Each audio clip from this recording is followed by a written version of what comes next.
Taking a breath, something most of us take for granted 20,000 times a day.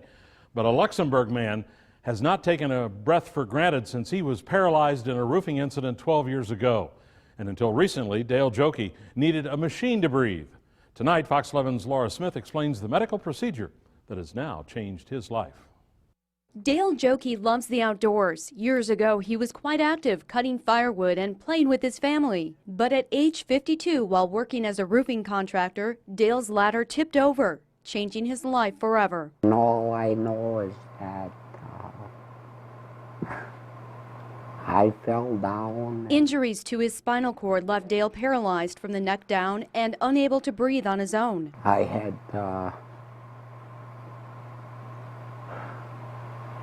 just living like that. Sandy, his wife of 44 years, also had to adjust. She says the noise was the hardest part. Having that constant noise in the room makes it hard for Dale to hear.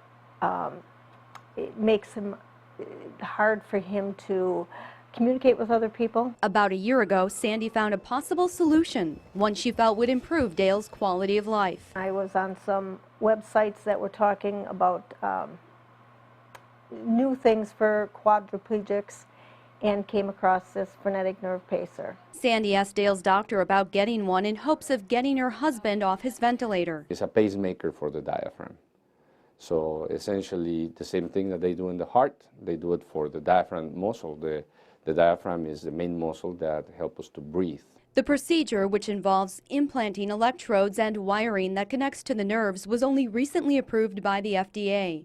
And Dr. Mendoza says no surgeons in the area had experience doing it. However, working with colleagues at Aurora Baycare Medical Center, he made it happen. On August 1st, Dale went in for surgery. So his brain cannot communicate to the diaphragm, to that nerve. But if you could sort of capture and hijack that nerve yourself with another electrical stimulator, you could do what you need to do. And that's what Dr. Roitstein successfully did. About a month after the surgery, Dale took his first breaths in 12 years without a ventilator. It was a little bit scary. Dale can now go up to 11 hours breathing on his own. He can smell and taste again, and along with Sandy, enjoy a more peaceful home. The TV's not as loud. I noticed Dale interacting with the grandchildren more. Dr. Roitstein says this story is a remarkable testament to Dale's family. They researched it, they went out and they collected the information, and they pushed, to some extent, us to get into this work and provide it for them. In the town of Luxemburg, Laura Smith, Fox 11 News.